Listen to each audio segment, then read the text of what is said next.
Nestled in the remote mountains of eastern Iceland, where few men dare to tread, lies the immense Karanjuka Dam. At 195 metres tall, it is the highest dam in Europe. Constructed at the height of Iceland's economic boom between 2003 and 2008, the dam was marketed as a green way to support Iceland's economy. Nearly €2 billion of foreign investment flooded in to finance it, a figure 3 times the sum of the entire state budget, and controversy clung to it. We had great sense of vulgarity and testosterone, and it was very macho, masculine driven. It was a huge, giant erection. Really, it was not for sissies. The second largest wilderness in Europe was sacrificed for the dam, and enough electricity to power the whole of Iceland was generated by the country's powerful mountain streams. Yet all of the energy went to Alcoa. The world's largest aluminium producer had set up a smelter plant a stone's throw away from the dam. The politicians sold Alcoa as Iceland's great economic hope, bringing jobs and prosperity. But most Icelanders had no idea what Alcoa actually did. These are the strengths of a successful military. They are also true of Alcoa defense. Alcoa is part of the American military machine. Lighter, faster, stronger.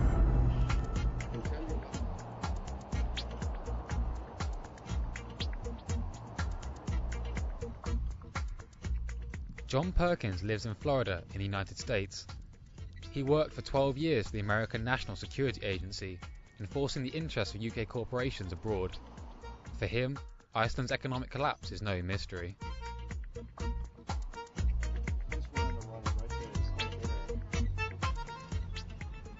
Iceland is a classic case of a country that was hit by economic hitmen. So the aluminum companies, primarily Alcan and Alcoa, went to Iceland and said, hey, listen, you know, if you take out huge loans and build some big hydroelectric plants, we'll locate our factories here.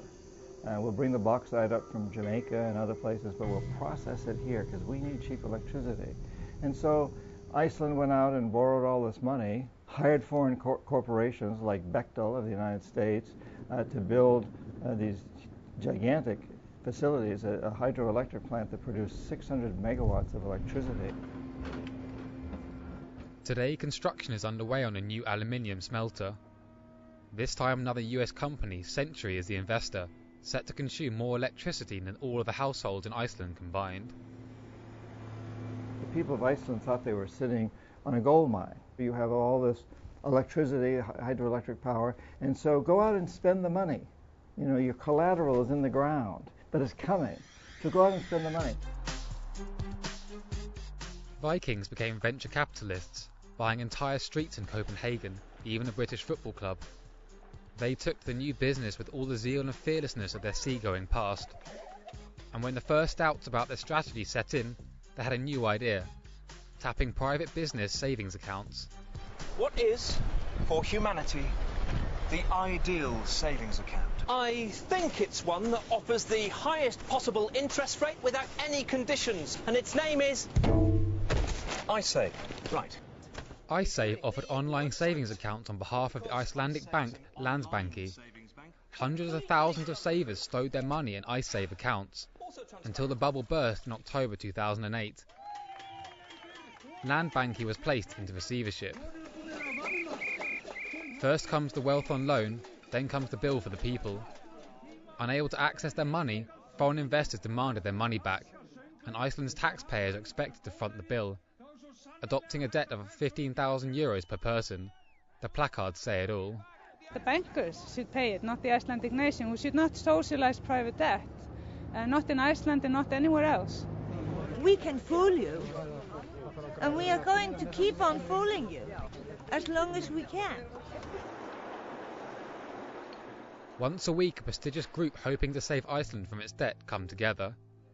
Lawyers, bankers and managers all gather at Magnus Skulasson's kitchen table in Reykjavik. They are part of a citizen initiative known as the Defenders. This is when you cannot attend.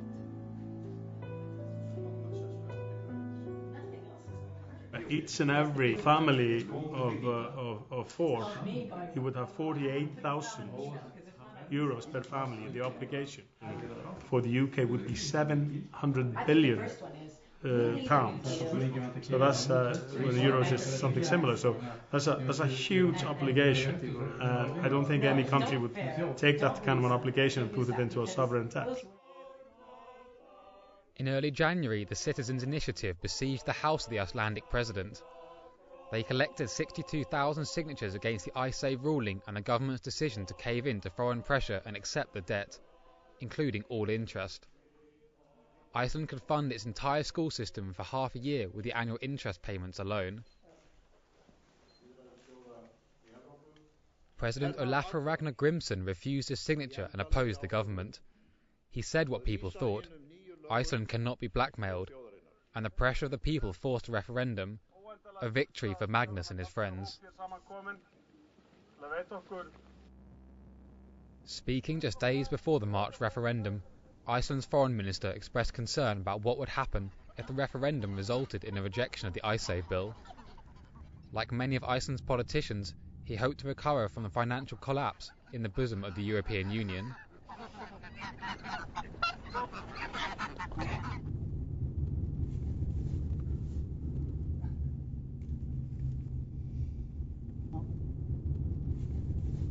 But this is the view of the public. This is our constitution. The public, in the end, will have a say.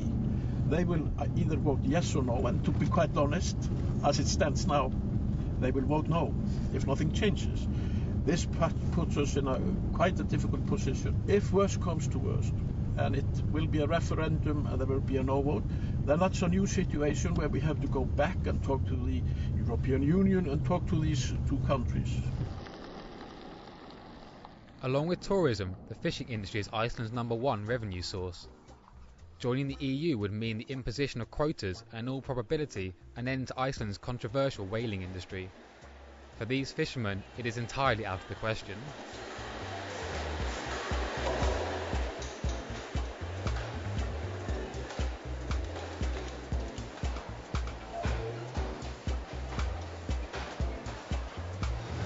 I would say no to the EU. We certainly have nothing to gain from it. They would only intervene in our business. No, I am very against it. This ship has been 5 days at sea and brings a bounty of 70 tons of cod. For the fishermen, this is a small fortune. Their goods will be invoiced in dollars and euros, not in the country's broken currency. Throughout the ages, the sea has been Iceland's economic backbone, and today, the stable global demand for fish is particularly welcome. This is, I think, one of the best jobs you can have in a crisis like that. This is what we live on. So I'm quite good. But by far, Iceland's most famous foreign export is eccentric artist Bjork. Perhaps this is why Iceland continues to invest in creative people. In a rare television interview, Bjork gives her opinion on how Iceland can brave the crisis. Björk, þetta eins og Sigurður sagði, hugmynd sem hefur í rauninni komið til þess að hugmynd sem þessi verði að veruleika. Ef við myndum til dæmis núna byggja We focus on far too many big companies in Iceland and forget about the small, creative businesses. That's why I founded a company called The Spark, which aims to support new business ideas. Many of these small startups have proven to be very successful business models. There are numerous examples.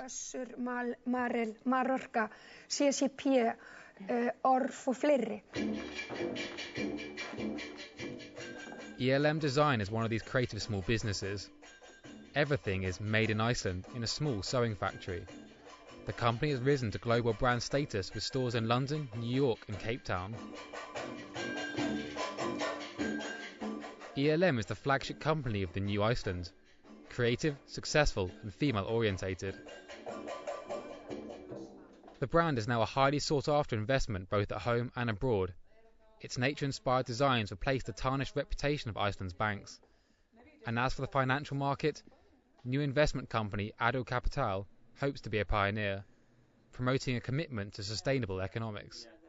Where would you go to see the Northern Lights? What we're trying to do is trying to combine doing good and doing business. So we don't think it's either about making money or doing business. We believe that we can accomplish so much more if we take care about both sides of the coin.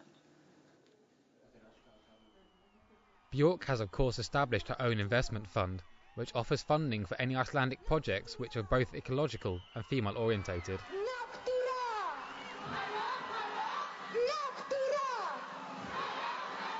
Bjork primarily is a very good businesswoman, I think. She was very active going around the country, talking to people, encouraging them to think out of the box, to think about alternative ways of creating employment, to do business. Because we really, even though we're a small nation, we cannot really rely on just one solution.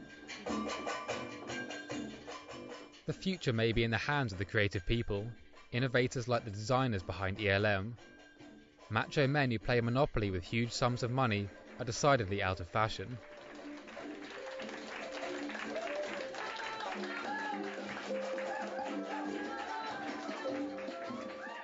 We're small and we're used to bad weather, we're used to difficulty, we're used to the fight, and you know... We don't give up easily. No, we find it even inspirational. We just, it's more wind now, okay, let's go.